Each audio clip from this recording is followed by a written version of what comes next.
ஆண்டவராகிய இயேசு கிறிஸ்துவின் நாமத்தினாலே உங்களை நான் வாழ்த்தி வரவேற்கிறேன். இந்த கவனும் கல்லும் என்கிற நிகழ்ச்சியின் மூலம் மீண்டும் உங்களை சந்திக்க ஆண்டவராகிய தேவன் தந்த கிருபைக்காக கர்த்தரை நான் நன்றியோடு கூட ஸ்தோத்திரிக்கிறேன்.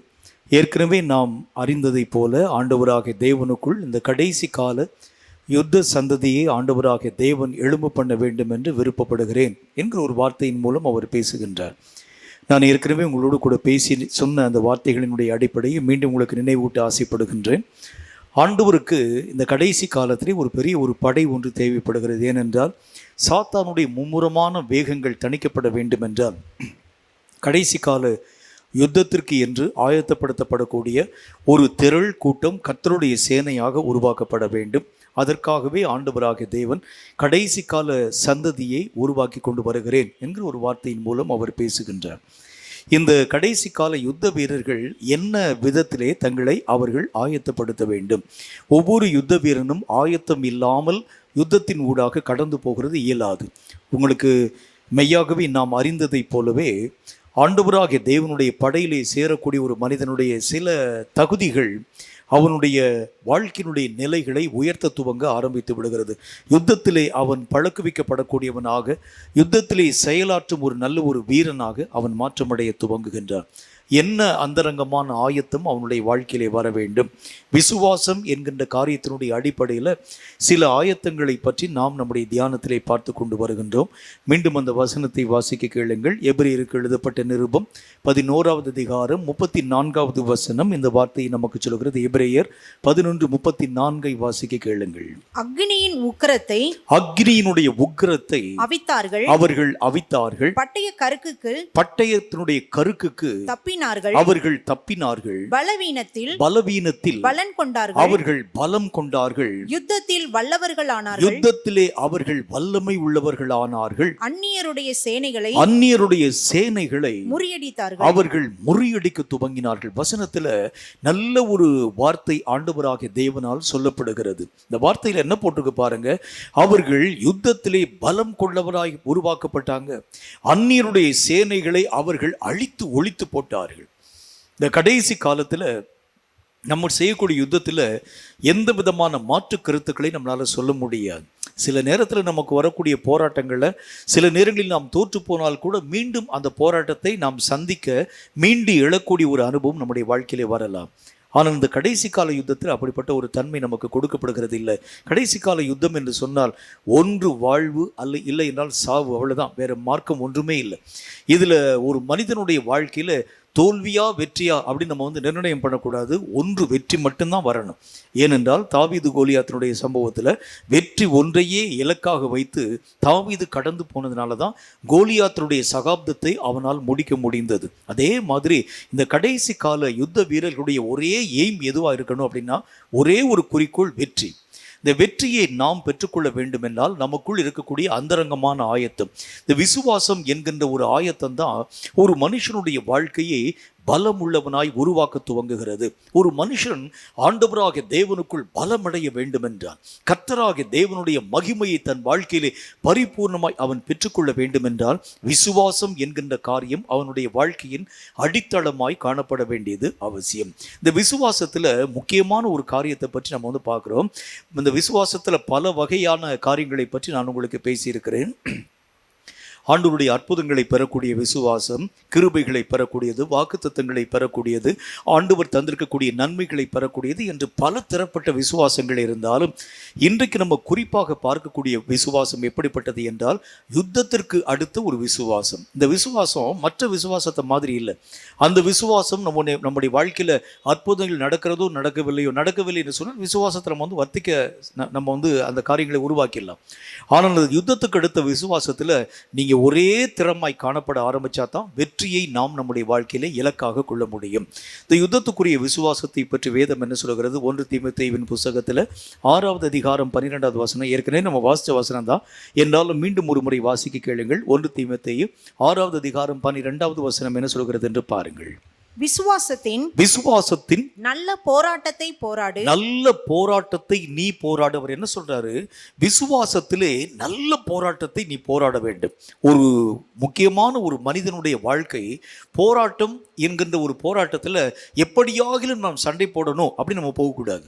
அந்த போராட்டத்தில் நல்ல போராட்டம்னா அந்த ஒரு காரியம் வந்து நமக்கு என்ன விதமான ஒரு கருத்தை வலியுறுத்துகிறதுன்னு சொன்னால், நல்ல போராட்டம் என்பதற்கு இறுதி வெற்றியை அவன் நிச்சயமாய் பெற்றுக்கொள்வார். அதுதான் நல்ல போராட்டம். ஒரு நல்ல போராட்டத்துக்கும் சாதாரணமான போராட்டத்துக்கும் வித்தியாசம் உண்டு. சாதாரணமான போராட்டத்தில் நம்ம என்ன சொல்லலாம்? ஒருவேளை வெற்றியோ தோல்வியோ நம்ம சொல்ல முடியாது, நிர்ணயம் பண்ண முடியாது. நல்ல போராட்டம் என்றால் வெற்றி ஒன்றுதான் அவனுடைய வாழ்க்கையினுடைய இறுதி, வேற வழியே இல்லை, மார்க்கம் ஒன்றும் இல்லை. தோல்விக்கு அங்கே சந்தர்ப்பமே கிடையாது.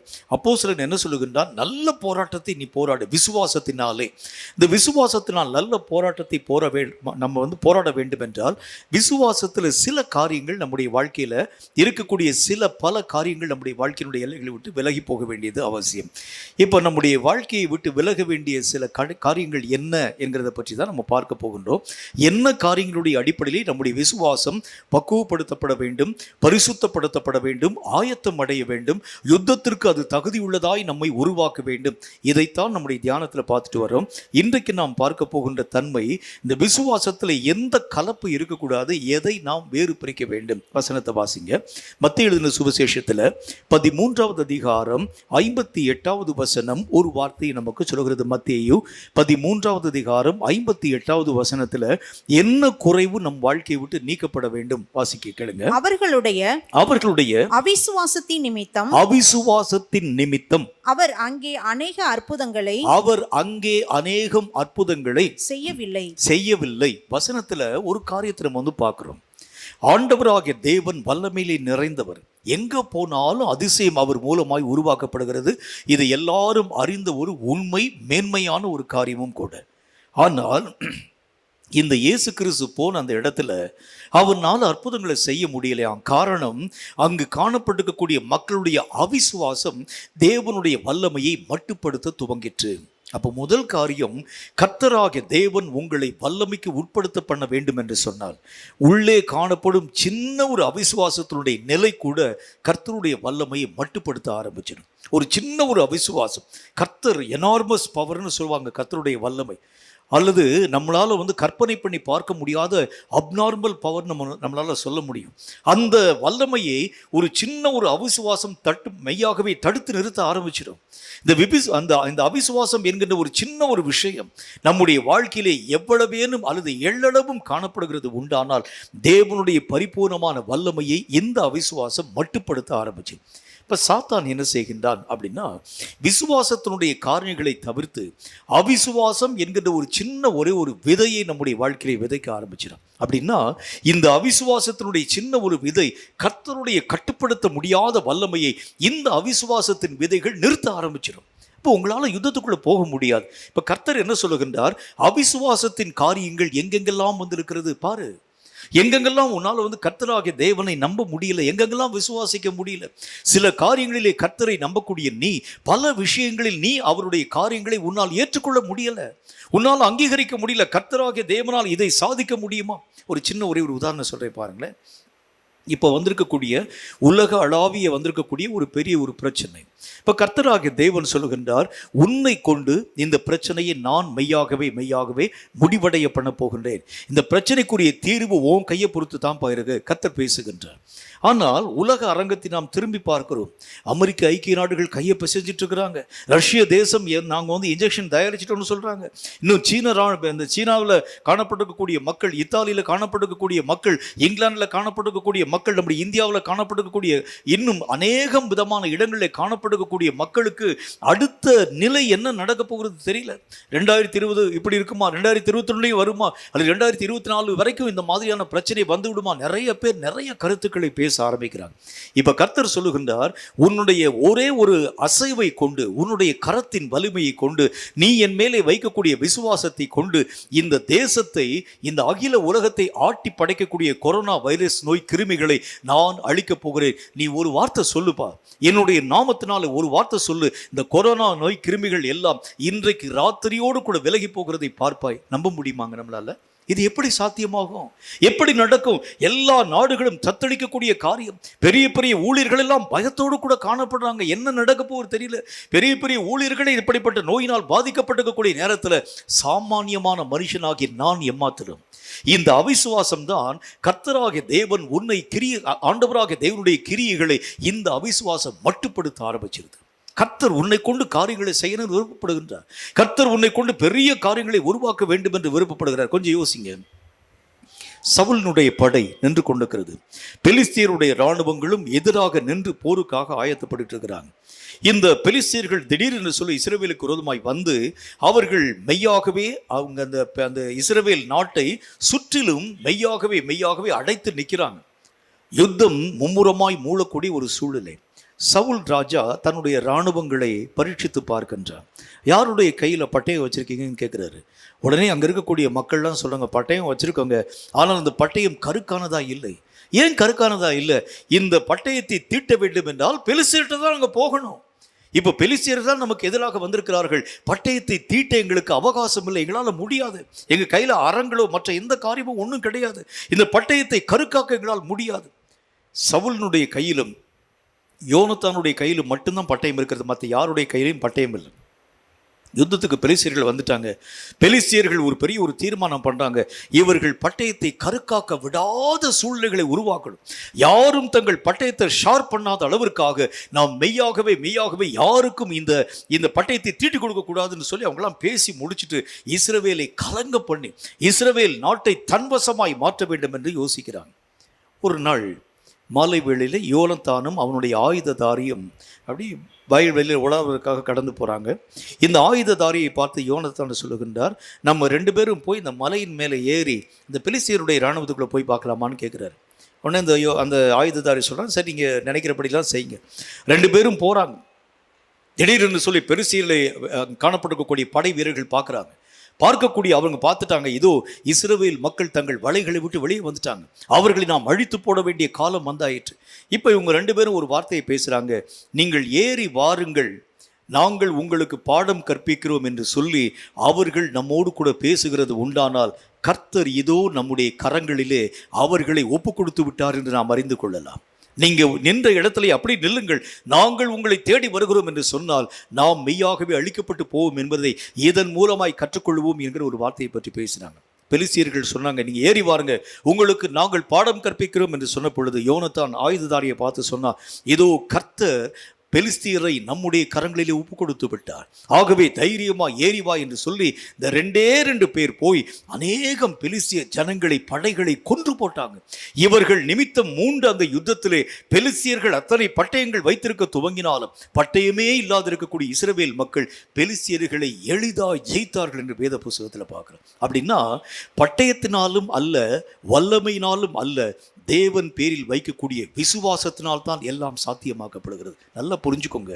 ஒரு மனுஷனுடைய வாழ்க்கையில் அவிசுவாசம் வந்துருச்சுன்னா கர்த்தருடைய வல்லமையை நீங்கள் இந்த உலகத்தில் நிரூபித்து காமிக்க முடியாது. இது சாத்தானுக்கு தெரியும், உனக்கு தெரியுமோ இல்லையோ, உனக்கு இந்த காரியம் உனக்கு மெய்யாகவே இந்த காரியங்களை நீ அறிந்திருக்கிறாய் இல்லையோ, ஆனால் பிசாசானவன் மெய்யாகவே அறிந்திருக்கிறார். விசுவாசத்தினால் ஒவ்வொரு ஆவிக்குரிய மனிதனும் நிலைத்து நிற்கிறான். விசுவாசிக்கிறவனை எதிர்க்கிறவன் எப்படி அவனை மெய்யாகவே மடங்கடிக்க முடியும், எப்படி நாம் கலங்க பண்ண முடியும், சாத்தானுக்கு தெரியும். ஆகவேதான் இந்த அவிசுவாசம் என்கின்ற சின்ன சின்ன களைகளை பிரவேசிக்க செய்ய ஆரம்பிக்கின்றான். ஒரு மனுஷன் தன்னுடைய ஸ்தானத்திலே அவிசுவாசம் என்கின்ற சின்ன வேர்கள் உள்ளே விடுகிறது உண்டானால் இது நிமித்தம் மகா பெரிய கர்த்தருடைய வல்லமையை செயலிழக்க பண்ண முடியும். பிசாசுக்கு தெரியும். பிசாசு அந்த காரியங்களை பார்க்கக்கூடிய பிசாசு சொல்லுகின்றால், வா நீ தைரியமா எழும்பி வா, கர்த்தருடைய நாமத்தினால் வரக்கூடிய யுத்த வீரனே, உன்னை எப்படி மேற்கொள்ள முடியும் எனக்கு தெரியும், உன்னை எப்படி நான் மடங்கடிக்க முடியும் எனக்கு தெரியும், உன்னுடைய பலத்தை எப்படி பலவீனப்படுத்த முடியும் எனக்கு தெரியும். ஒரு சின்ன அவிசுவாசத்தின் வேரை நாம் உன் வாழ்க்கையில உருவாக்கிட்டா போதும், ஒட்டு மொத்த கர்த்தருடைய வல்லமையை நீ இழந்து போயிடுவ. சாத்தான் இதைத்தான் இந்த கடைசி நாட்களில் பயன்படுத்துகிறான். இதை கேட்கும் யுத்த வீரனே, உன் வாழ்க்கையிலே கர்த்தரை நம்ப முடியாத பகுதி எங்கே இருக்கிறது? எந்தெந்த காரியத்திலெல்லாம் உன்னால் உன் கர்த்தரை நம்ப முடியல, இதை அவர்னாலெல்லாம் செய்ய முடியாது, இதை அவர்னாலெல்லாம் உருவாக்க முடியாது, இந்த காரியத்தை அவர்னால் மெய்யாகவே நம்முடைய வாழ்க்கையிலே இப்படிப்பட்ட விஷயங்கள் எல்லாவற்றையும் உருவாக்குகிறது அவரால் முடியாது, எதையெல்லாம் நம்ப முடியல. முதல் காரியம், அதை நீங்கள் லிஸ்ட் அவுட் பண்ணுங்க.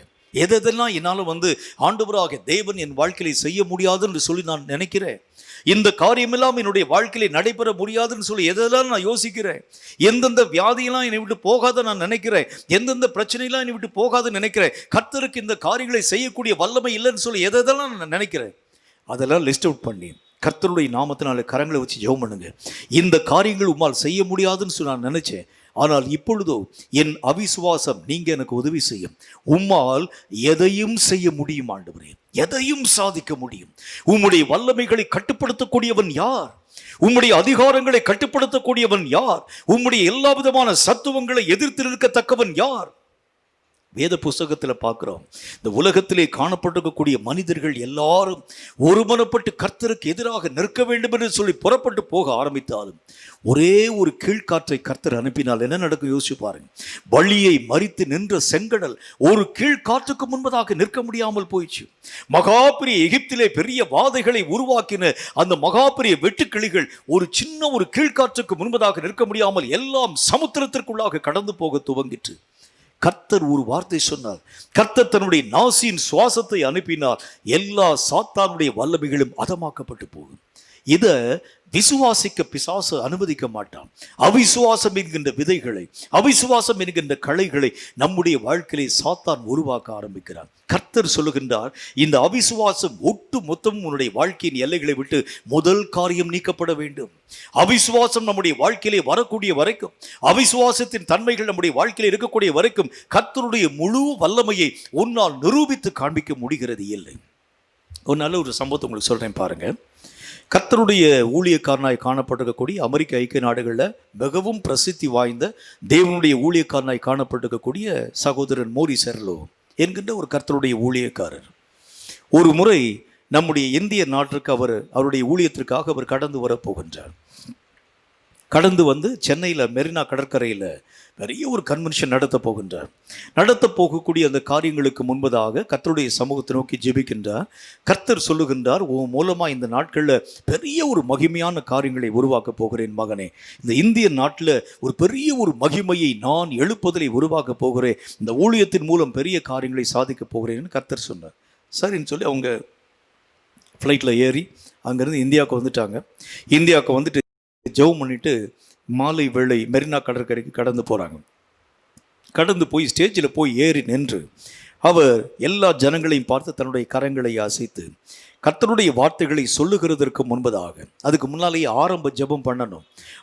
ஆரம்ப ஜெபம் பண்ணுகிறதற்காக எல்லாரும் நாம் ஜெபிப்போம் என்று சொல்லி கண்களை மூடினார். அவ்வளவுதான். திடீரென்று லட்சக்கணக்கான மக்கள் கூடியிருக்கக்கூடிய கூட்டத்தில் பயங்கரமாய் ஓ என்று அலறக்கூடிய ஒரு சத்தம் அவருடைய செவிகளுக்கு வந்து எட்டிற்று. கண்ணை திறந்து பார்த்தார், என்னடா ஆச்சு? நம்ம இப்போ ஆரம்ப ஜெபம் தானே பண்ணுறோம், இன்னும் பிரசங்கம் கூட பண்ணலையே, எந்த ஒரு காரியமும் உருவாக்கப்படலையே, ஆரம்ப ஜெபம் தானே பண்ணுகிறோம், என்ன நடக்குதுன்னு பார்த்தா வலது பக்கம் மூலையிலிருந்து ஏறக்குறைய ஒரு 50, 100, 200 பேருக்கு மேலாக ஸ்டேஜை நோக்கி ஓடி வர்றாங்க. பக்கத்தில் இருக்கக்கூடிய ஆளை தட்டி கேட்குறாரு, என்ன நடக்குது? எதனால் ஸ்டேஜை நோக்கி ஓடுறாங்க? என்ன பிரச்சனை? நம்முடைய ஊழியம் நடக்கக்கூடாதுன்னு சொல்லி பிரச்சனை பண்ண வராங்களா? இல்லை ஐயா, அவங்க அந்த 200 பேரும் ஒரு பெரிய ஒரு பள்ளிக்கூடத்தில் இருக்கக்கூடிய ஜனங்கள். அவர்களுக்கு அதாவது இந்த கால்கள் நடக்க முடியாத மக்களாக இருக்கக்கூடியவங்க வீல் சேரில் வச்சு அந்த அந்த அந்த 200 பேரை கூட்டிகிட்டு வந்திருக்கிறாங்க. இந்த 200 பேருக்கும் நீங்கள் ஸ்டேஜில் ஏறி மைக்கை தொட்ட மாத்திரத்தில் கர்த்தருடைய வல்லமை இறங்கி வீல் சேரை விட்டு ஒரே ஓட்டமாக இறங்கி ஓடி வந்திருக்கிறாங்க. ஸ்டேஜை நோக்கி ஓடி வர்றாங்க. அவருக்கு ஆச்சரியம் தாங்க, நாம் ஜெபம் கூட பண்ணலையே என்று சொல்லி பார்த்து கொடுப்போம். இந்த பக்கம் பார்த்தீங்கன்னா பிளைண்ட் ஸ்கூல்ல இருந்து கூட்டி கொண்டு வந்திருக்கக்கூடிய ஏறக்குறைய 50, 100, 200, 300 பேருக்கும் அதிகமான பிளைண்ட் பீப்புள்ஸ் அத்தனை பேரும் ஸ்டேஜை நோக்கி ஓடி வந்து எங்கள் கண்களிலே கர்த்தராகிய தேவன் பார்வையை தந்தார். இந்த பக்கம் பிசாசுகள் நடுங்குகிறது. அவருக்கு என்ன செய்யறதுன்னு தெரியல. நான் ஒண்ணுமே செய்யலையே, ஒரு காரியத்தை உருவாக்கலையே, எப்படி இந்த விஷயம் நடக்கிறது என்று சொல்லி அதே ஸ்டேஜில் அப்படியே முழங்காலை முடக்கி, ஆண்டவரே இது என்ன ஆண்டவரே, இது என்ன ஆண்டவரே, இது இந்த காரியத்திற்கு காரணம் என்ன? கர்த்தர் சொன்னார், என் வல்லமையின் குண்டூசி முனையின் ஒரு அளவைத்தான் உனக்கு நான் காண்பித்திருக்கிறேன்னு சொன்னார். யோசிங்க, குண்டூசி முனையின் ஒரு அளவே இத்தனை பேரை சுகமாக்க வல்லமை உள்ளதா இருக்கிறது உண்டானால் அவருடைய ஒட்டு மொத்த வல்லமை எவ்வளவு பெருசா இருக்குன்னு யோசிச்சு பாருங்க. அவருடைய ஒட்டு மொத்த வல்லமையை நீங்களும் நானும் பயன்படுத்தக்கூடாது என்பதற்காகத்தான் இந்த பிசாசு என்ன செய்கின்றார்? அவிசுவாசம் என்கின்ற களையை நம்முடைய வாழ்க்கையிலே உருவாக்குகின்றான். நீ கர்த்தராகிய தேவன் உன் கூட வந்தாலும் உன்னை நான் கிரீசையை விடாமல் தடுக்க எனக்கு முடியும். எனக்கு தெரியும், ஒரு சின்ன ஒரு காரியத்தை நம்பாமல் போகிறது உண்டானால், சின்ன ஒரு அவிசுவாசம் உன்னுடைய வாழ்க்கையிலே வராதிருக்கிறது, அந்த அவிசுவாசம் வருகிறது உண்டானால் கர்த்தருடைய ஒட்டுமொத்த வல்லமையை நீ மட்டுப்படுத்தி விடுவாய். அந்த வசனம் என்ன போட்டுக்க பாருங்க, அங்கே அநேகம் ஜனங்கள் அவிசுவாசமா இருந்ததுனாலே கர்த்தராகிய தேவன் வல்லமையை செய்ய முடியல, கிரியை செய்ய முடியல. கர்த்தரை கிரியை செய்ய விடாமல் தடுக்கக்கூடிய தடச்சுவர் எங்க இருக்கிறது? நமக்குள் இருக்கிறது, உனக்குள்ள இருக்கு. அந்த வல்லமையை முதல் காரியம் வெளிப்படுத்தும்படிக்காய் உனக்குள் இருக்கக்கூடிய அவிசுவாசம் என்கின்ற எல்லா வேர்களையும் நீ மெய்யாகவே வெட்டி எறி என்று கர்த்தர் சொல்லுகின்றார். ஒரு யுத்த வீரனுக்கு முதல் காரியம் என்ன இருக்கணும்? அந்த நம்பிக்கையை இழக்கக்கூடிய தன்மை, நம்பிக்கையை விடக்கூடிய தன்மை, நம்ப முடியாத தன்மை, எல்லாவற்றையும் அவன் தூக்கி எறியணும். அந்த காரியம் இருக்கக்கூடிய வரைக்கும் தேவனுடைய அந்த படையிலே பெரிய காரியத்தை சாதிக்க உன்னால் முடியாது. இதை கேட்கும் கர்த்தருடைய பிள்ளையே, உன் அவிசுவாசம் கர்த்தருடைய வல்லமையை மட்டுப்படுத்தாதபடிக்கு முதல் காரியம் உன்னை நீ சீராக்க வேண்டும். உன்னுடைய அந்தரங்கமான வாழ்க்கையிலே ஒரு ஆயத்தம், அவிசுவாசம் மற்ற ஒரு நிலை, அவிசுவாசம் மற்ற ஒரு சூழ்நிலை உன்னுடைய வாழ்க்கையிலே கர்த்தராகிய தேவன் ஒரு காரியத்தை செய்ய நினைத்தால் அதை தடுக்கிறவன் யார்? இந்த ஒரு நினைவு உன் வாழ்க்கையில வந்துச்சுனாலே போதும். அவருடைய காரியங்களை முழுக்க முழுக்க நம்புங்கள். பிளைண்டா ஃபெய்த்தா இருங்க, பிளைண்டா நம்புங்க. கர்த்தராகிய தேவன் எதையும் சாதிக்க முடியும், எதையும் அவரால் அந்த காரியங்களை தடுத்து நிறுத்த முடியும், எதையும் இல்லாமல் போகச் செய்ய அவரால் முடியும். இப்படி நீங்கள் நம்ப நம்ப நம்ப உங்கள் உள்ளான மனிதன் பலமடைகின்றான், உங்கள் உள்ளான அந்தரங்கமான மனிதன் வல்லமை பெற ஆரம்பிக்கின்றான். இப்படிப்பட்ட வல்லமை பெற்ற மனிதனைத்தான் கண்டு பிசாசும் அவனுடைய படைகளும் நடுங்க துவங்க ஆரம்பிக்கிறது. இன்னைக்கு கடைசி காலங்களிலே பிரசங்கிக்கக்கூடிய மனிதன் தேவையில்லை. இன்னைக்கு கடைசி காலங்களில் ஊழியம் பார்க்கக்கூடிய மனுஷன் தேவையில்லை. கர்த்தருடைய வார்த்தைகளை சொல்லக்கூடிய ஆட்கள் தேவையில்லை. சாத்தானை நடுங்க பண்ணக்கூடிய படை வீரன் கர்த்தருக்கு தேவை. சாத்தானுடைய வல்லமைகளை முறியடிக்கக்கூடிய கர்த்தருடைய வீரன் கர்த்தருக்கு தேவை. சாத்தானுடைய எல்லா விதமான தன்மைகளையும் அவன் போய் நின்ற மாத்திரத்திலே சாத்தான் நடுங்கணும், பயப்படணும். அப்படிப்பட்ட மக்களைத்தான் ஆண்டவராகிய தேவனுடைய படைகளிலே கர்த்தர் சேர்க்க வேண்டும் என்று விரும்புகின்றார். தாவீதினுடைய படைக்கு ஆட்களை சேர்த்தாங்களாம். அதுல ஒரு கூட்டத்தாரை பற்றி வேதம் சொல்கிறது, அவர்களுடைய முகத்தை பார்க்கும்போது சிங்கத்தினுடைய முகத்தை போல, எப்படி போட்டுக்க பாருங்க, சிங்க முகத்தை போல அந்த முகத்தை பார்க்கும் போதே ஜனங்கள் நடுங்கினாங்க. அந்த மாதிரி நீயும் நானும் போய் விசுவாசத்திலே வல்லமையாய் போய் நிற்கக்கூடிய நேரத்தில் பிசாசும் அவன் சேனையும் உன்னையும் என்னையும் பார்க்கக்கூடிய நேரத்தில் நடுங்கணும். ஐயோ, இவனுக்கு முன்பதாக நிற்க முடியாது. எந்த இடத்திலும் தாக்கக்கூடிய வல்லமை அவனுடைய ஒட்டு மொத்த இடங்களிலும் ஒரு இடத்திலும் பார்க்க என்னால் முடியல. எதையும் குறிவைத்து மெய்யாகவே வீழ்த்த அவனுக்கு எந்த விதமான காரியத்திலும் இடமில்லை. எல்லா இடத்திலும் முழுக்க முழுக்க ஃபுல் ஆர்ம்டு ஃபோர்ஸாக அவன் வந்திருக்கிறான். எதை நோக்கி நான் அவனை பார்த்து குறிவைக்க முடியும்? சாத்தான் உன்னையும் என்னையும் கண்டு திகைக்கணும். கர்த்தருடைய வேத புஸ்தகத்தில் நிறைய விஷயங்களை நம்ம பார்க்கலாம். முழு ஆயுததாரியாய் காணப்பட்ட கோலியாத்து ஆயுதமே இல்லாது இருக்கக்கூடிய தாவீதுக்கு முன்பதாக விழுந்து போனானே. எத்தனை விதமான ஆயுதங்கள் இல்லாதிருக்கக்கூடிய யோசுவாவை கொண்டு மகா பெரிய அரணை கர்த்தர் உடைத்து போட்டாரே. ஆயுதங்களே இல்லாமல் எந்த விதமான வலிமையும் இல்லாமல் காணப்பட்ட தானியேலுக்கு முன்பதாக சிங்கங்கள் நாய்களைப் போல படுத்துக் கொண்டதே. காரணம் என்ன? கர்த்தருடைய வல்லமை எதையும் சாதிக்கும் அதிகாரம் பெற்றது. இந்த வல்லமையை உன் அவிசுவாசம் மட்டுப்படுத்தக்கூடாது. இதுதான் முதல் காரியம். ஒரு கர்த்தருடைய யுத்த வீரன் செய்ய வேண்டிய முதல் வேலை அதுதான். எந்த இடத்தில் என் தேவனுடைய வல்லமை நான் மட்டுப்படுத்தக்கூடியவனாய் காணப்படுகின்றேன், கர்த்தரிடத்தில் முழு பலமாய் இயங்க வேண்டும் என்று விரும்புகிறார். என்னை அவர் பலப்படுத்த வேண்டும் என்று விரும்புகிறார். என்னை கொண்டு பெரிய காரியங்களை சாதிக்க வேண்டும் என்று கர்த்தர் விரும்புகின்றார்.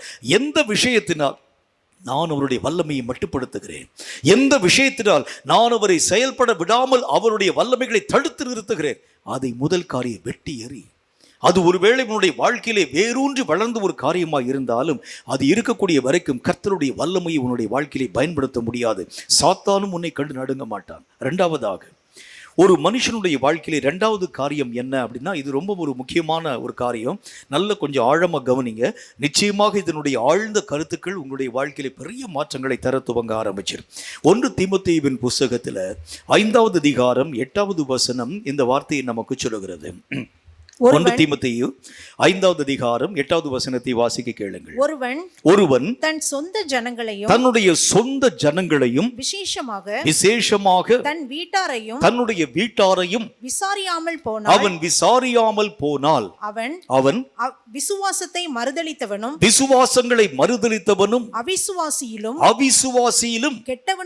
கெட்டவனுமாயிருப்பான். வசனத்துல இரண்டாவது காரியத்தை கர்த்தராகிய தேவன் நமக்கு சொல்லுகின்றார்.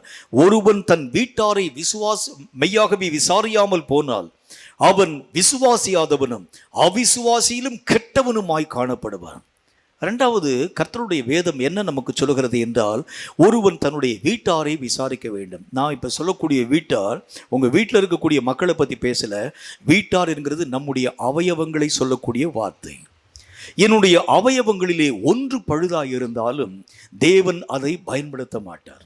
என்னுடைய அவயவங்களில் ஒன்று குறைவாய் இருந்தாலும், ஒன்று தப்பிதமான காரியங்களிலே கடந்து போனாலும் கர்த்தர் சொல்லுகின்றார், ஒரு மனிதன் தன்னுடைய சரீரத்தை முழுவதுமாய் ஒப்புக் கொடுக்கும் பொழுது அதிலே ஒரு மனுஷனுடைய கண்கள் கெட்டுப்போனதாய் இருக்கக்கூடாது, ஒரு மனுஷனுடைய வாய் கெட்டதாய் இருக்கக்கூடாது, ஒரு மனுஷனுடைய இருதயம் கெட்டதாய் இருக்கக்கூடாது, அவருடைய கைகள் கெட்டுப்போனதாய் இருக்கக்கூடாது, கால்கள் கெட்டுப்போனதாய் இருக்கக்கூடாது. ஒட்டு மொத்த சரீரமும் அங்கு பழுதற்றதாய் காணப்படக்கூடிய அந்த பலிகளைத்தான் கர்த்தர் ஏற்றுக்கொள்கிறேன் என்று சொல்லுகின்றார். அப்படின்னா என்ன அர்த்தம்? சரீரத்தினுடைய அவயவங்களை அவன் விசாரிக்கணும். என்ன அர்த்தம்? ஒவ்வொரு நாளும் அந்த அவயவங்களை அவன் நிதானித்து பார்க்கணும். என் கண்களினால் இன்றைக்கு நான் செய்த தப்பிதம் என்ன? என் கரங்களினால் இன்றைக்கு நான் செய்த குற்றம் என்ன? என் இருதயத்தினால் யோசித்த தவறான யோசனைகள் என்ன? என்னுடைய தலை அறிவிலே நான் காண்பித்த காரியங்கள் என்ன? தேவனுக்கு விரோதமாக செயல்பட்ட காரியங்கள் என்ன? ஒவ்வொரு நாளும் அவன் தன் சரீரத்தினுடைய அவயவங்களை விசாரிக்கணும். அவன்தான் உண்மையான விசுவாசி. ஏதோ ஒரு காரியத்திற்குள்ளாக வந்தேன், ஏதோ ஒரு காரியத்திற்குள்ளாக போனேன் இல்லை. சில இடங்களில் நீங்கள் பார்த்தீங்கன்னா சில இன்ஸ்ட்ருமெண்ட்டை அதை அப்படியே வச்சுருப்பாங்க, பயன்படுத்தக்கூடிய அந்த இன்ஸ்ட்ருமெண்ட்டை அப்படியே வச்சுருக்கக்கூடியவங்க முதல் நாளில் எல்லா காரியத்தையும் பயன்படுத்தி முடிச்சுட்டு அப்படியே அந்த இன்ஸ்ட்ருமெண்ட்டை வச்சுட்டு அப்படியே போயிடுவாங்க. அடுத்த நாள் காலை வந்தவுடன் அதே இன்ஸ்ட்ருமெண்ட்டை அதே நிலைமையில் வைத்து அப்படியே இயக்க ஆரம்பிப்பாங்க. ஆனால் ஆவிக்குரிய நிலை என்கிறது அப்படி இல்லை. இந்த இன்ஸ்ட்ருமெண்ட்டை வச்சிருக்க போகக்கூடிய நீங்கள் அடுத்த நாள் வரும் பொழுது அந்த இன்ஸ்ட்ருமெண்ட்டை மீண்டும் ஒரு முறை நீங்கள் பரீட்சிக்க வேண்டும். ஒவ்வொரு காரியத்திலும் எங்கே குறைவு இருக்கிறது, எங்கே தவறு இருக்கிறது, இன்றைக்கு நான் செய்யக்கூடிய என்னுடைய பணியில் எங்கே குற்றமான காரியங்களை செய்யக்கூடிய அளவிற்கு என்னுடைய அவயவம் என்னை தீட்டுப்படுத்த துவங்குகிறது. அப்போ ஒவ்வொரு காரியத்தையும் ஒரு மனிதன் தன்னுடைய வாழ்க்கையில விசாரித்து அல்லது நிதானித்து பார்க்க வேண்டியது அவசியம். இந்த சரீரம் நம் இஷ்டத்தின்படியே ஓடுகிறது உண்டானால், தேவனுடைய இஷ்டத்தை மறுத்து நம் இஷ்டத்தின்படியே நம்மை மெய்யாகவே நடத்தி கொண்டு போகிறது உண்டானால், இந்த அவயவங்கள் அவிசுவாசியினுடைய அவயவங்களுக்கு ஒத்ததாய் நினைவு கூறப்படுகிறது. பிசாசு அதைத்தான் நமக்கு சொல்கிறேன். எப்பா, நேற்று தானே நீ செக் பண்ணி பார்த்த உன்னுடைய ஆவிக்குரிய வாழ்க்கையை. உன் கண்ணை கர்த்தருடைய கையில் கொடுத்த, நாக்கு கொடுத்த, மூக்கு கொடுத்த, கண்ணை கொடுத்த, வாயை கொடுத்த, இருதயத்தை கொடுத்த, கர்த்தருடைய கரங்களில் உன் கையை கொடுத்த, காலை கொடுத்த, ஒட்டு மொத்த உச்சம் தலையிலிருந்து உள்ளங்கால் பரிந்தும் கர்த்தருடைய கையில் ஒப்பு கொடுத்துட்டு இல்லை. இன்னைக்கு என்னப்பா திரும்ப நீ முதலாக இருந்து ஆரம்பிக்கின்றார். அப்படி நீ கண்டினியூ போ, அப்படி அந்த காரியங்களை நீ தொடர்ந்து கடந்து போவிடு. அங்கதான் உனக்கு பிரச்சனை வந்துவிடு. ஒரு கண் நேற்றுக்கு இருந்ததை போல இன்றைக்கு இருக்காது. ஏனென்றால் அன்றைக்கு இரவு நேரத்தில் தான் வேதத்தில் நல்ல ஒரு வார்த்தை சொல்லப்படுகிறது. ஒரு நல்ல ஒரு கோதுமை வயல் ஒன்று இருந்ததாம். இந்த கோதுமை வயலில் நிறைய கோதுமை மணிகளை கொண்டு போய் அந்த எஜமான் விதைத்து வைத்திருந்தான். அடுத்த நாள் காலையில் தன்னுடைய பணியாட்களை அழைத்து கொண்டு அந்த எஜமான் கோதுமை வயல்களுக்குள்ளாக கடந்து போன பொழுது அவர்கள் விதைக்காது இருக்கக்கூடிய நிறைய களைகள் உள்ளே இருக்கிறதா அவங்களுடைய கண்கள் பார்த்தது.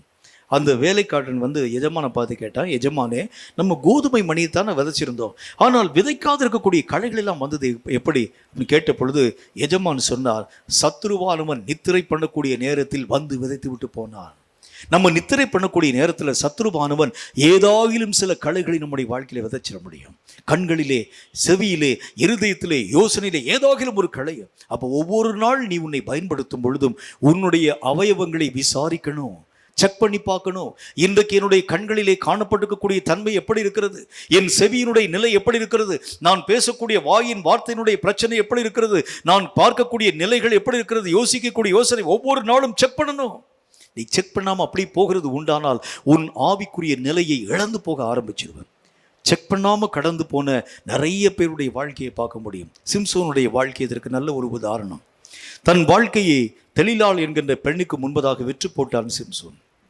விற்று போட்ட பிறகு ஒரு நாள் அவளுடைய மடியிலே படுத்து நித்திரை பண்ணினான். தன்னுடைய உள்ளத்திலே காணப்பட்டிருக்கக்கூடிய எல்லா விஷயங்களையும் சொல்லிவிட்டு, என்னுடைய மகாபலம் என்னுடைய தலை முடியிலே அடங்கியிருக்கிறது தெளிலாளே, ஆகவே என்னுடைய தலை முடி என்னுடைய தலையை விட்டு நீங்கும்படி சிறப்பிக்கப்பட்டால் நான் எல்லா விதமான மனிதனைப் போல பலட்சியமாய் மாற்றப்பட்டு விடுவேன் என்று சொல்லி தெளிலாளனுடைய மடியிலே அவன் படுத்து அயர்ந்து நித்திரை பண்ணினான். நடந்த காரியம் என்ன? தெளிலாள் அவனை மெய்யாகவே சிறுமைப்படுத்த துவங்கினாள். அவனுடைய தலைமுடி எல்லாவற்றையும் எடுத்து போட்ட பொழுது அவன் பலம் இழந்து பலவீனம் உள்ளவனாய் மாற்றப்பட்டான். வழக்கம் போல தெளிலாள் சொன்னார், இதோ சிம்சோனே, உன்மேல் பெலிஸ்தியர்கள் வந்து விட்டார்கள், உன்னை பிடிக்கும்படிக்கு வந்து விட்டார்கள். சொன்ன மாத்திரத்தில் இந்த தெளிலாளுடைய வார்த்தை கேட்ட சிம்சோன் எப்போதும் போல உதறி போட்டுக்கொண்டு வெளியே போவேன் என்று சொல்லி கர்த்தருடைய பலம் தன்னை விட்டு நீங்கினதை அறியாமல் அவன் வெளியே போனான். பெலிஸ்தர்களால் மெய்யாகவே கையும் மெய்யுமாய் பிடிக்கப்பட்டு போனான். இப்போ நம்முடைய வாழ்க்கையில் என்ன நடக்கும் நமக்கு தெரியாது. ஒவ்வொரு நாளும் நீ உன்னை ஆராயணும். ஒவ்வொரு நாளும் நீ மற்றதுக்கு எதுக்கு நீ நேரம் கொடுக்குற இயலோ. நிறைய ஊழியர்களை கேட்டு பார்த்தீங்கன்னா அவங்க என்ன சொல்லுவாங்க, இப்போ எங்களை ஆராய்கிறதுக்கு நேரம் இல்லை, ஊழியம் நிறைய போயிடுச்சு, நிறைய ஊழியத்துக்குள்ளே போகிறோம், அங்கே போனால் லட்சக்கணக்கான மக்கள், இங்கே போனால் லட்சக்கணக்கான மக்கள், சபையில் இருக்கக்கூடிய விசுவாசிகள், ஊழியத்தினுடைய காரியம், இதை பற்றி யோசிக்கிறதுக்கு எங்களுக்கு நேரம் இல்லாமல் இருக்கும் பொழுது எங்களை நாங்கள் எப்படி நிதானிக்க முடியும், எங்களை பற்றி நாங்கள் எப்படி யோசிக்க முடியும், இதுக்கெல்லாம் எங்களுக்கு டைமே இல்லை. அங்குதான் பிசாசு கண்ணியை வைக்கிறான். பிரியமானவனே, உன்னுடைய விசுவாசத்தினுடைய நிலைகளை எங்கே பிசாசு கெட்டு போகப்படுகின்றான்? உன்னையே விசாரிக்க முடியாதவன். அந்த வசனத்தில் என்ன போட்டிருக்கு? தன்னை விசாரிக்காதவன் விசுவாசம் இல்லாதவனும் அவிசுவாசியிலும் கெட்டவனுமாய் காணப்படுகின்றான். அதைத்தான் வசனத்தில் பார்க்கிறோம். சாத்தான் வைக்கக்கூடிய கண்ணி என்ன? உன்னை நீ ஆராய்ந்து பார்க்க விடாத அளவிற்கு மற்றவனை எல்லாம் நீ நிதானித்து பார்ப்பாய். மற்றவனை பற்றிலாம் சொல்லுவ, மற்றவனை பற்றிலாம் பேசுவ. அந்த சபை கெட்டு போன சபைங்க, இந்த சபை நல்ல சபை இல்லை, இந்த ஊழியக்காரர் மோசமான ஊழியக்காரர். ஆனால் உன்னை நீ உணராதிருக்கக்கூடிய நிலைகளை சாத்தான் உருவாக்குகிறார். கர்த்தர் சொல்லுகின்றார், மற்றவரை நிதானிக்கிறவனே, நீ உன்னுடைய வாழ்க்கையிலே உன்னுடைய கண்களிலே உத்திரத்தை வைத்துக்கொண்டு மற்றவனுடைய கண்களிலே காணப்படக்கூடிய துரும்பை பார்க்கிறது எப்படி? முன்பு உன்னுடைய கண்ணில் இருக்கக்கூடிய உத்தரத்தை எடுத்து போடு. கர்த்தர் அப்படித்தான் பேசினார். நமக்குள் இருக்கக்கூடிய குறைவுகளை நீங்கள் நானும் பார்க்க முடியாமல் சாத்தான் நம்முடைய கண்களிலே அவிசுவாசம் என்கிற குருட்டாட்டத்தை உருவாக்குகிறான். உன்னை நீ நிதானியாது இருக்கக்கூடிய தன்மைகளை சாத்தான் உண்டாக்குகிறான். இதை கேட்கும் கர்த்தருடைய பிள்ளையே, ஒவ்வொரு நாளும் நீ உன்னை ஆராய்ந்து பார்க்கணும்.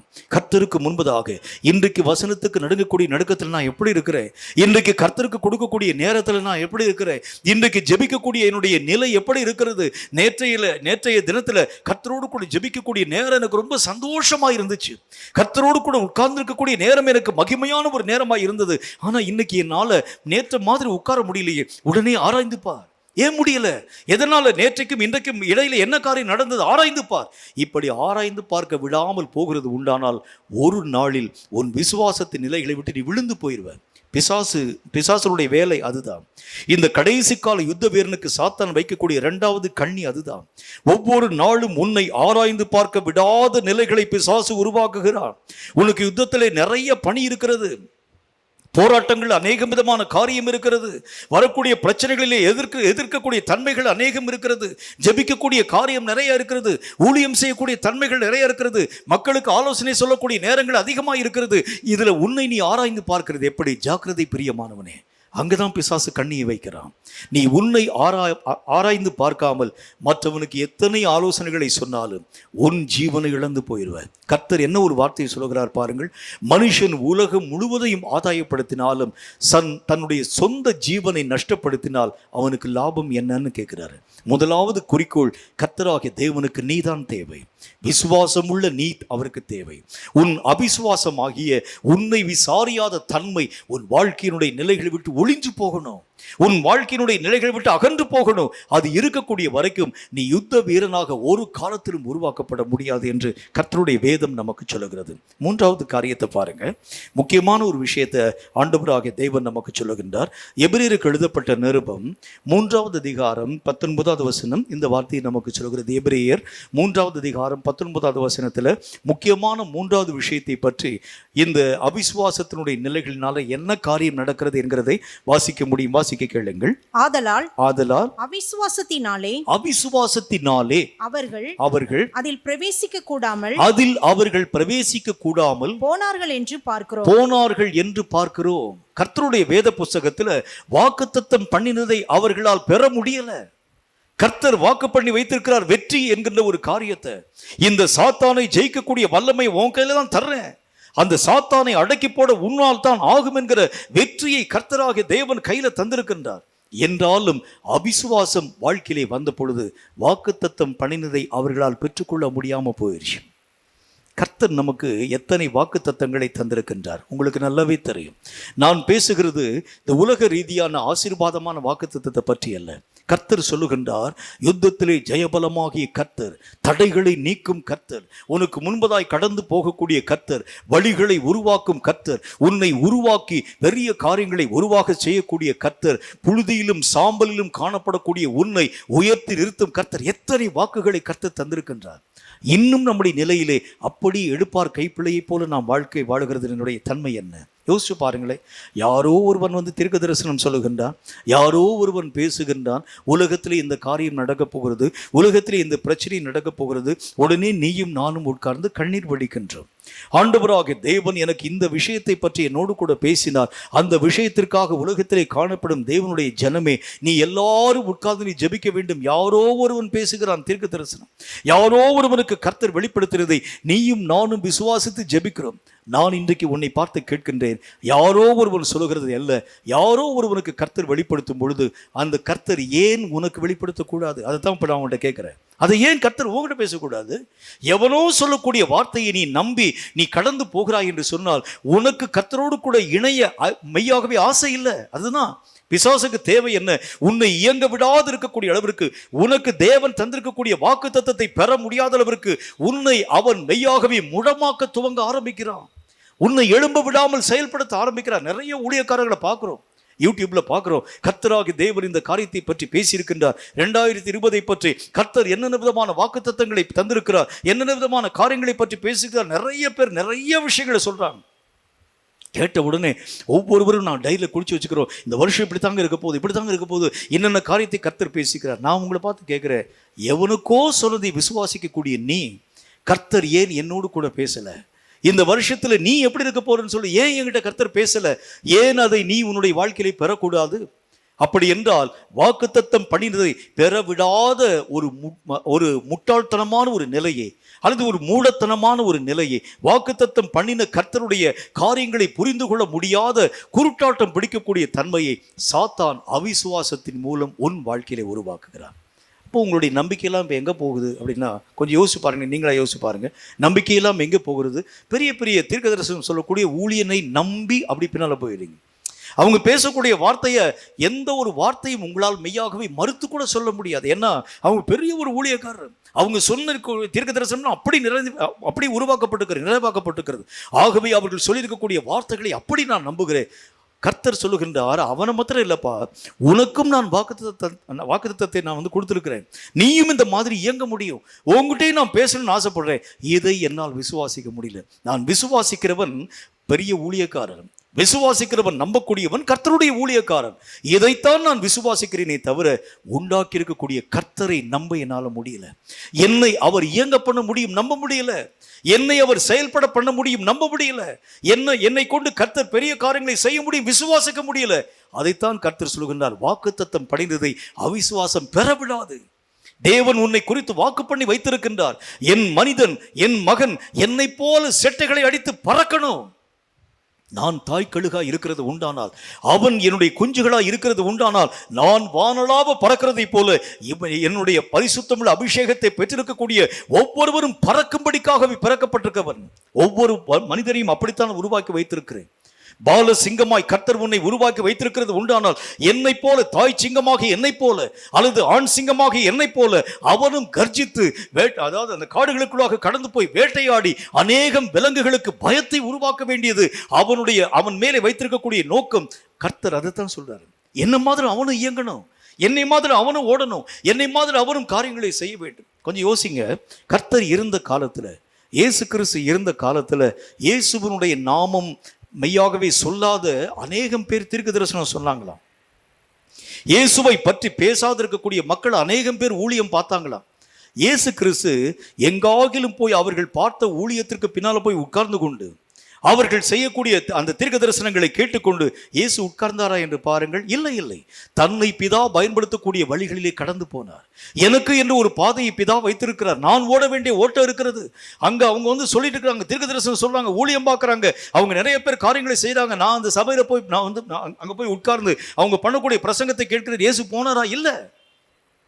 அவருக்கு கொடுக்கப்பட்ட அழைப்பு, அந்த ஓட்டம், அதிலே அவர் வெற்றி சிறக்க பண்ண வேண்டும். அதுதான் அவருடைய எய்ம்.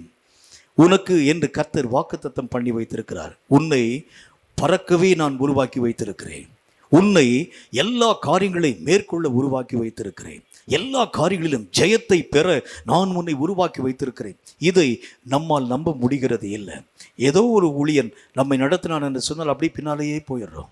ஏதோ ஒரு மனுஷன் தீர்க்க தரிசனம் சொன்னால் அப்படி நம்ம பின்னாலேயே போயிடுறோம். இவன் மூலமாய் கர்த்தர் பேசுகிறார், நிறைய விஷயத்தை பேசுகின்றார், நிறைய காரியத்தை வெளிப்படுத்துகிறார், நிறைய விஷயங்களின் ஊடாக கர்த்தர் இவன் மூலமாய் நிறைய அற்புதங்களை செய்து கொண்டு வருகிறார். ஆகவே இவன் தான் எனக்கு தலைவன். இல்லை இல்லை, ஒவ்வொரு மனிதனுக்கும் தலைவன் கர்த்தர் தான். அவர் உன்னை என்ன பரிமாணத்தில் நடத்தப் போகிறார், உனக்கு என்ன வாக்குத்தத்தம் வச்சிருக்கிறார், அதை பெற்றுக்கொள்ளவே ஆண்டவராக தேவன் உன்னை உருவாக்கி வைத்திருக்கிறார். அப்போ அந்த அவிசுவாசம் உன்னை செயல்பட விடாமல் அடக்கி போட ஆரம்பிச்சிருது. எதையாச்சும் கேட்டுட்டு அப்படியே பேசாமல் போயிரு, அதிலே நீ திருப்தி அடைந்து கடந்து போயிரு. அவங்க இந்த ஒரு தீர்க்க தரிசனம் சொல்லிட்டாங்களா, கர்த்தாவை சோதனை, இங்கே பேசின வார்த்தைக்காக சோதனை, நம்பி பேசாமல் போயிரு. அதுக்கு மேலே எந்த ஒரு காரியத்தின் ஊடாக போகாது. இனி அடுத்த ஏதாவது ஒரு வெளிப்பாடு தேவை என்றால் ஒரு ஊழியக்காரனை தேடிப்போ, அவன் மூலமாக கர்த்தர் என்ன பேசுகிறார் கேட்டு பேசாமல் அமைதலாக இருந்து விடு. இல்லை இல்லை, மற்றவனின் மூலமாய் கர்த்தர் பேசுகிறது ஒரு பக்கம் இருந்தாலும் உன்னோடும் கர்த்தர் பேச வேண்டும் என்று விரும்புகிறார். உனக்கும் வாக்குத்தத்தம் தந்திருக்கிறாரு. நீயும் அவருடைய பிள்ளை தானே, நீயும் அவருடைய குமாரன், நீயும் அவருடைய குமாரத்து தானே. எல்லாரோடும் கூட பேசக்கூடிய கர்த்தர் ஏன் உன்னோடு கூட பேச மாட்டார்? ஆகவே நீ செயல்பட விடாமல் இந்த அவிசுவாசம் உன்னை மட்டுப்படுத்த ஆரம்பிச்சது. ஒரு சபை, ஒரு போதகன், ஒரு ஊழியன், ஒரு தீர்க்கதரிசி, ஒரு அப்போஸ்தலர், ஒரு ஆவிக்குரிய மனுஷன் அவனை பின்பற்றி ஓடுகிறதை நிறுத்தி உனக்கு என்ன வழியை கர்த்தர் வைத்திருக்கிறார் என்பதை முதல் காரியம் நிதானித்துப்பார். உனக்கு என்ன ஓட்டத்தை கர்த்தர் வச்சிருக்கிறாரு, நான் என்ன செய்ய வேண்டும் ஆண்டவரே. அவன் ஓட்டத்தில் அவன் ஓடிட்டு இருக்கிறான், உண்மைதான். அவன் ஓட்டத்தை குறித்து நான் குற்றப்படுத்தவில்லை ஆண்டவரே. ஆனால் எனக்குன்னு ஒரு ஓட்டம் வச்சிருப்பீங்களே, எனக்குன்னு சில வெளிப்பாடுகள் வச்சிருப்பீங்களே, எனக்குன்னு சில அழைப்பு வச்சிருப்பீங்களே, அதில் நான் என்ன செய்யணும், நான் எங்கே போக வேண்டும், எனக்கு வைத்திருக்கக்கூடிய வாக்குத்தத்தத்தை நான் பெற்றுக்கொள்ள வேண்டும். அவிசுவாசியை போல அவைகளை பற்றி நோக்கி பாராத நிலை என்னை விட்டு போகட்டும் என்று சொல்லி கர்த்தரை நோக்கி நீ ஜெபிக்கணும். இதுதான் ஒரு நல்ல ஒரு யுத்த வீரனுடைய அந்தரங்கமான ஆயத்தம். எனக்கு என்கின்ற ஒரு உரிமை, எனக்கு என்கிற ஒரு சுதந்திரம், எனக்கு என்கிற ஒரு சொத்து, எனக்கு என்கின்ற ஒரு அழைப்பு, எனக்கு என்கிற ஒரு பாதை, எனக்கு என்கிற ஓட்டம், இதை நான் அறிய விடாமல் இந்த அவிசுவாசம் என்னை மட்டுப்படுத்த ஆரம்பிச்சிருது. அப்போ அவிசுவாசம் உன் வாழ்க்கையை விட்டு நீங்க ஆரம்பிக்கிறது உண்டான என்ன நடக்கும் பாருங்க. தெளிவான பார்வை உள்ளவனாய் உன் வழியை குறித்து உனக்கு யாருமே சொல்லவே வேண்டாம். உன்னுடைய ஓட்டத்தை பற்றி யாருமே உனக்கு சொல்ல வேண்டாம். கர்த்தராகிய தேவனுடைய காரியங்களை நேருக்கிறதாய் புரிந்து கொள்ளக்கூடிய வாக்குத்தத்தம் பெற்றுக்கொண்ட ஒரு மனுஷனாக நீயும் நானும் இயங்க ஆரம்பிக்கிறது உண்டானால் சாத்தான் நடுங்க ஆரம்பிச்சிருவான். சாத்தானுக்கு யாரை பார்த்து பயம்? இப்போ சபையில் போய் ஊழியர்களின் பின்பதாக போய் நின்று கொண்டு அந்த ஊழியர்கள் சொல்லக்கூடிய வார்த்தைகளை கேட்டு கர்த்தருடைய நாமத்தினாலே ஜெபிக்கக்கூடிய ஜெப வீரர்களை கண்டு பிசாசுக்கு பயமானு கேட்டால் இல்லை. தேவ சித்தத்தை புரிந்து கொண்டு தேவன் நேரடியாக அவனோடு கூட பேசி அந்த ஓட்டத்திலே ஓடக்கூடிய மனுஷனை பார்க்கும் சாத்தான் நடுங்க ஆரம்பிக்கிறான். இவன் கர்த்தரோடு கூட எல்லா காரியங்களையும் நேரடியாய் பெறக்கூடியவன், யாரோ சொல்லும் வார்த்தையை நம்பக்கூடியவன் அல்ல, யாரோ பேசும் உச்சரிக்கும் காரியங்களை மெய்யாகவே அறியக்கூடியவன் அல்ல. அவன் எல்லா விதமான மனுஷனுக்கும் பொதுவாய் பேசுகிறான்.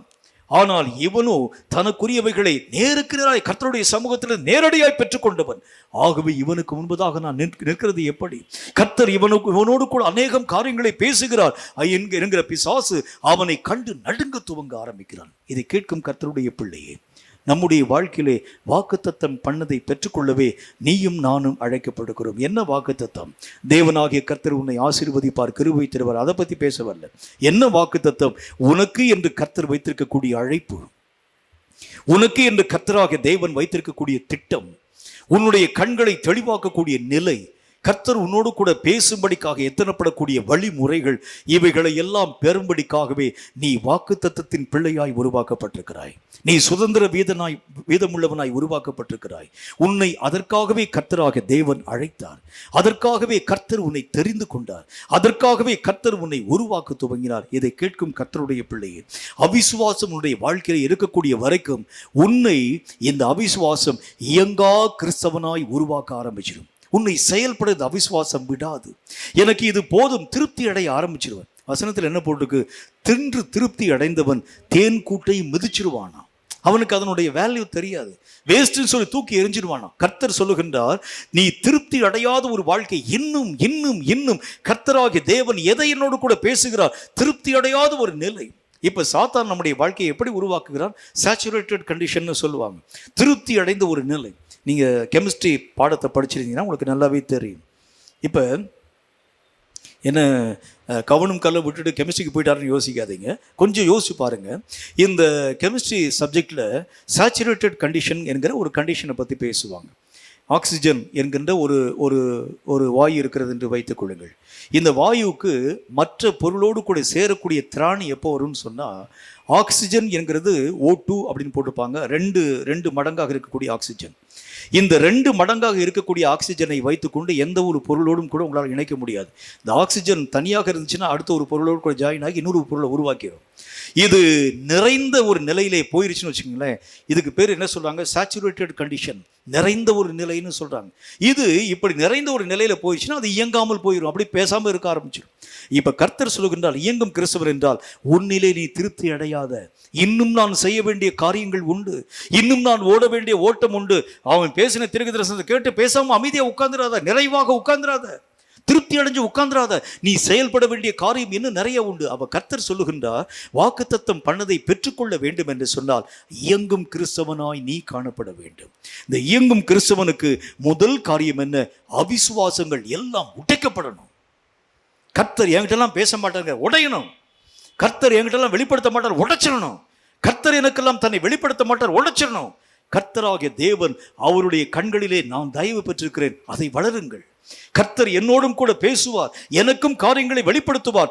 என்னுடைய அறிவுக்கும் என்னுடைய புத்திக்கும் ஏற்ற மாதிரியான வெளிப்பாடுகளை கர்த்தர் தருவார். நம்புங்கள். அவிசுவாசமான காரியங்களை தூக்கி எறியுங்கள். ஒரு வீரனுக்கு முக்கியமான தேவை என்ன அப்படின்னா, கர்த்தர் சொல்லுகின்றார், அவிசுவாசமான காரியங்கள் உடைக்கப்பட வேண்டியது அவசியம். இப்படி இருந்தா தான் அவன் கர்த்தருடைய படையிலே வல்லமை நிறைந்தவனாய் விளங்க ஆரம்பிக்கின்றான். 4வது ஒரு காரியத்தை பாருங்க. அவிசுவாசியின் முக்கியமான ஒரு விஷயம், இதை நம்ம கொஞ்சம் ஆழமாக பார்க்க போகிறோம். கொஞ்சம் நிறைய வசனத்தை வாசிக்கிறோம். இந்த வார்த்தைகள் ஒரு நல்ல ஒரு விஷயத்தை நமக்கு சொல்கிறது.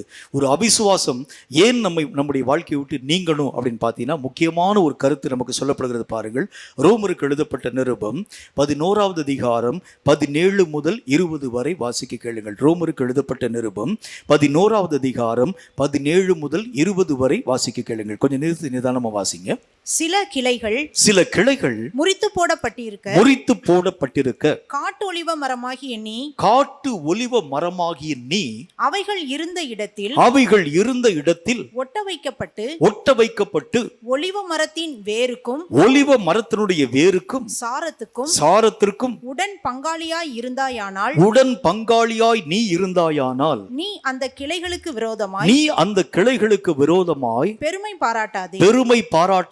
பெருமை பாராட்டுவாயானால் நீ வேரை சுமக்காமல் வேர் உன்னை சுமக்கிறது என்று நினைத்துக்கொள்.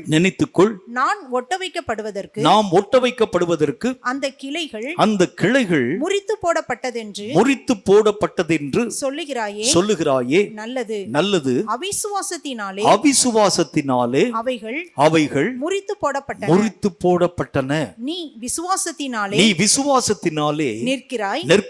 மேட்டிமை சிந்தையாயிராமல் பயந்திரு. கர்த்தருடைய வேதத்தில் என்ன போட்டு பாருங்க, சில கிளைகளுக்கு பதிலாக நீங்களும் நானும் போய் அந்த மரத்திலே ஒட்ட வைக்கப்பட்டிருக்கிறோம். அந்த கிளைகளை கர்த்தராகிய தேவன் முறித்து போட்டார். காரணம் என்ன போட்டு பாருங்க, அந்த கிளைகள் அவிசுவாசத்தினால் முறிக்கப்பட்டு போயிற்று.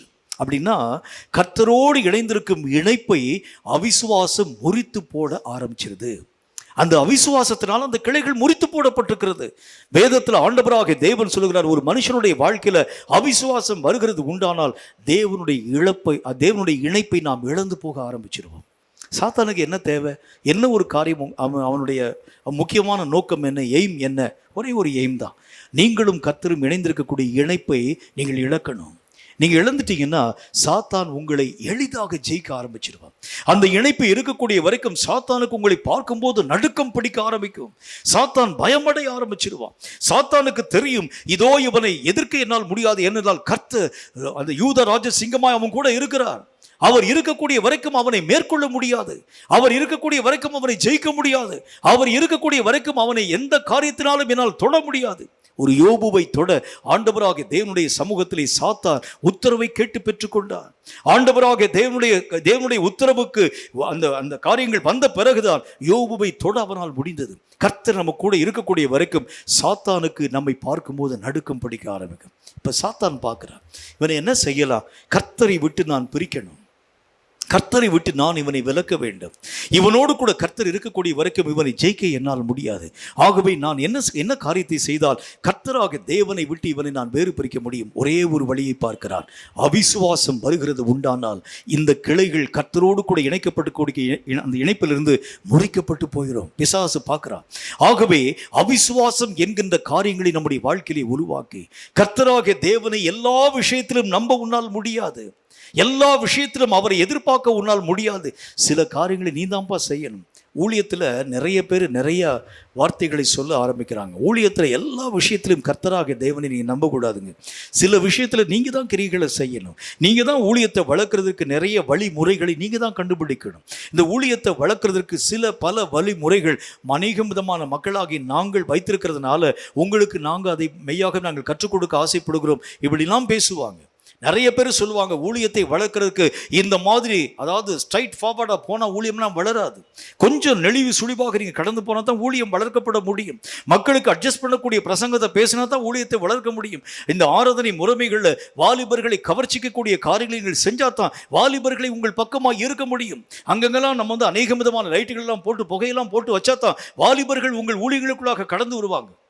கர்த்தர் சொல்லுகின்றார், மனுஷீகமான காரியங்கள் உன் வாழ்க்கையிலே வரக்கூடிய அளவிற்கு சாத்தான் உன்னுடைய வாழ்க்கைக்குள்ளாக மெய்யாகவே இந்த காரியங்களை உட்புக செய்ய ஆரம்பிக்கும் போது நீ கர்த்தர் மேல் வைத்திருக்கக்கூடிய விசுவாசத்தை விட்டு விழுந்து போகின்றாய்.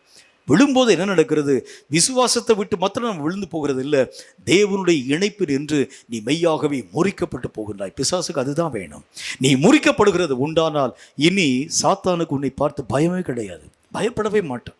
இவனுக்கும் கர்த்தருக்கும் எந்த ஒரு காரியமும் இல்லை. எளிதாக இவனை ஜெயித்து விட முடியும், எளிதாக இவனுடைய காரியங்களை மேற்கொள்ள முடியும். இப்படி சாத்தான் மெய்யாகவே கண்காணித்து உன் ஆவிக்குரிய நிலைகளை மெய்யாகவே மட்டுப்படுத்தி போட துவங்க ஆரம்பிக்கிறான். கர்த்தருடைய இணைப்பை எந்த காரணத்தை கொண்டும் இழக்காதபடிக்கு அவிசுவாசத்தின் வேர்களை அப்புறமாக்கி போடு. அவிசுவாசத்தின் வேர்களை நிர்மூலமாக்கி போடு. அவிசுவாசத்தின் தன்மைகள் உன்னுடைய வாழ்க்கையில இருக்கக்கூடிய வரைக்கும் கர்த்தரோடு கூட பரஸ்பரமான உறவை உன் வாழ்க்கையிலே வைத்திருக்கவே முடியாது. அதைத்தான் கர்த்தர் நமக்கு சொல்லுகின்றார். இதை கேட்கும் கர்த்தருடைய பிள்ளையே, உன் வாழ்க்கையுடைய நிலைகளிலே அவிசுவாசம் எங்கெங்கே காணப்படுகிறது? ஒரு சின்ன அவிசுவாசம் கூட, ஒரு சின்ன ஒரே ஒரு செத்த ஈ கூட பரிமளக்காரனுடைய தைலத்தை நாரி கெட்டு போக பண்ண ஆரம்பிச்சிடும். நம்முடைய வாழ்க்கையில எத்தனையோ நல்ல கிரியைகள் இருந்தாலும் இந்த சின்ன அவிசுவாசமாகிய செத்து போன ஈ உன் ஆவிக்குரிய பரிசுத்தமான சுகந்த வாசனையை கெட்டு போக பண்ண ஆரம்பிச்சிடும்.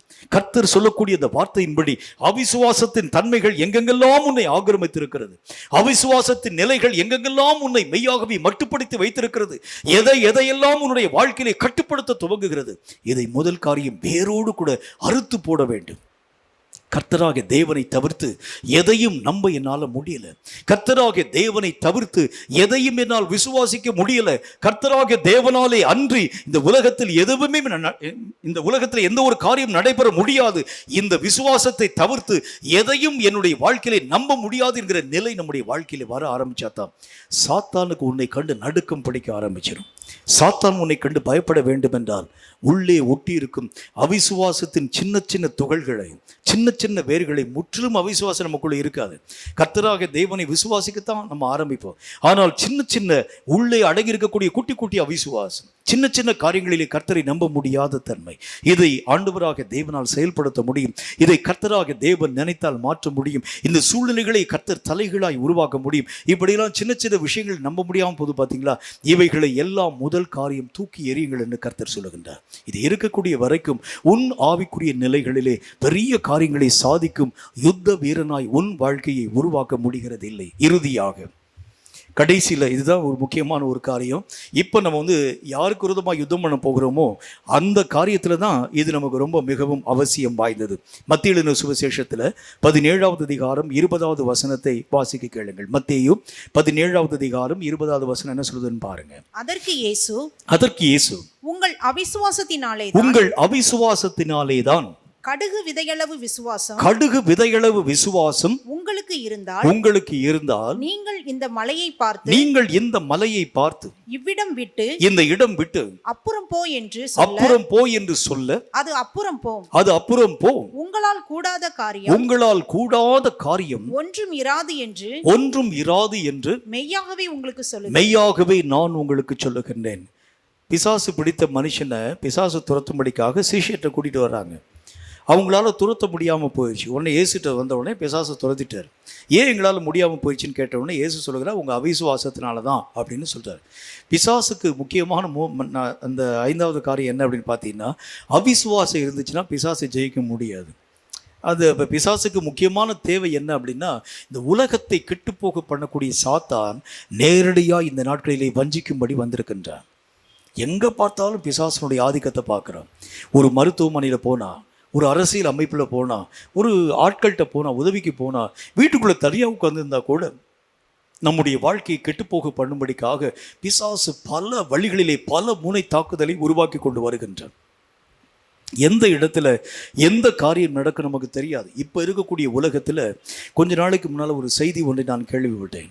என்ன செய்தி கேள்விப்பட்டது, எவ்வளோ உண்மைன்னு எனக்கு தெரியாது, ஆனால் கேள்விப்பட்ட செய்தி உங்களுக்கு சொல்கிறேன் பாருங்கள். மருத்துவமனையில் கொரோனா என்கின்ற ஒரு அடிப்படையில் அட்மிட் பண்ணப்படக்கூடிய பேஷண்ட்டுடைய நிலை, அதில் சில கருத்துக்களை அவங்க பேசியிருந்தாங்க. அந்த பேஷண்ட்டுக்கு அந்த கொரோனா என்கின்ற சிம்டம் இல்லாமல் இருந்தாலும் அட்மிஷன் உள்ளத்துக்கு போட்டுட்டு இவங்களை என்ன செய்கிறாங்க அப்படின்னு பார்த்தா, மருத்துவர்கள் உள்ளே இருக்கக்கூடிய இந்த மருத்துவர் நம்பி தான் உள்ளே போகிறோம், உறவினர்கள் கூட உள்ளே வர முடியாது. உள்ளே போகக்கூடிய இந்த மருத்துவர்கள் சில இன்ஜெக்ஷனை போட்டு அவங்கள அதாவது அன்றாகிட்டு இருக்கக்கூடிய கிட்னி முக்கியமான உறுப்புகள் யாவற்றையும் மறுத்து வெளியெடுத்துட்டு அந்த மனிதனுக்கு இன்ஜெக்ஷன் போட்டு கொலை பண்ணி சொல்கிறாங்களாம், கொரோனா அவன் செத்து போயிட்டான்னு சொல்லிடுறாங்க. இதை கொஞ்சம் யோசிச்சு பாருங்களேன். எதை நம்பி நீங்கள் கடந்து போக முடியும்? பிசாசனுடைய நேரடியான தாக்குதல் நேரடியாக பார்க்குறோம் பார்த்தீங்களா? எத்தனை பயங்கரமான காரியங்களை உருவாக்கக்கூடிய சாத்தான். இந்த சாத்தானை எதிர்க்க வேண்டும் என்று சொன்னால் விசுவாசம் உங்கள் வாழ்க்கையில் இருக்கணும். இப்போ பிசாசு சொல்கிறான், நான் வந்திருக்கக்கூடிய என்னுடைய ஆளுகையை தடுக்க இவனால் முடியாமல் போக வேண்டும் என்றார். ஒரு கூட்டம் ஜப மக்களை கர்த்தராக தேவன் எழுப்புகின்றார். இவர்களை கொண்டு நான் இந்த பிசாசின் வல்லமைகளை முறியடிக்க வேண்டும், இவர்களை கொண்டு நான் பெரிய காரியங்களை சாதிக்க வேண்டும், இவர்களை யுத்த வீரர்களாய் கர்த்தராக நான் உருவாக்க வேண்டும். கர்த்தர் செயல்பட ஆரம்பிக்கின்றார்.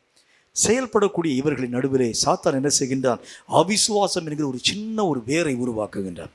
உள்ள அவிசுவாசம் வந்துருச்சு, என்ன போட்டுக்கு பாருங்க, வசனத்தில் என்ன போட்டுக்கு, அவிசுவாசம் வந்தால் பிசாசை உன்னால் ஜெயிக்க முடியாது. நீ விசுவாசம் விசுவாசம் என்கிற வார்த்தையை பேசுவ, யுத்த வீரன் என்கிற வார்த்தையை பேசுவ, கர்த்தர் கடைசி கால வீரனாக என்னை உருவாக்கி இருக்கிறான் பேசுவ, பிசாசுக்கு முன்னால போனா அவனால நிக்க முடியாது, பயந்து ஓடிய போயிடுவேன். பிசாசை எதிர்க்க உன்னால முடியாது. பிசாசனுடைய ஆயுதங்களை பார்க்கும்போது நடுங்கி போக ஆரம்பித்து விடுவாய். காரணம், அவிசுவாசம் உன்னுடைய பலத்தை பலட்சியப்படுத்த ஆரம்பித்து விடுகிறது. பெலிஸ்தியர்களை கண்டு எல்லா விதமான ஜனங்களும் பயந்து போனாங்க.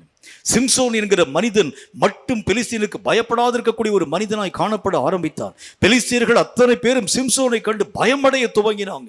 சிம்சோனுடைய அந்த வீரம், சிம்சோனுடைய பலம், சிம்சோனுடைய சக்தி, சிம்சோனுடைய ஸ்திரம் எல்லாவற்றையும் பார்க்கக்கூடிய பெலிஸ்திய ஜனங்கள் நடுங்கி போனாங்க.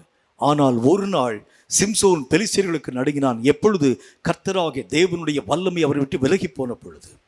தன்னுடைய விசுவாசத்தின் காரியங்கள் அவிசுவாசம் உள்ளே வந்த மாத்திரத்தில், தேவனாகிய கர்த்தருடைய இணைப்பை அவர் இழந்து போன மாத்திரத்தில் சாத்தானுக்கு முன்பதாக நிற்க முடியாமல் பிடிக்கப்பட்டு போயிட்டான்.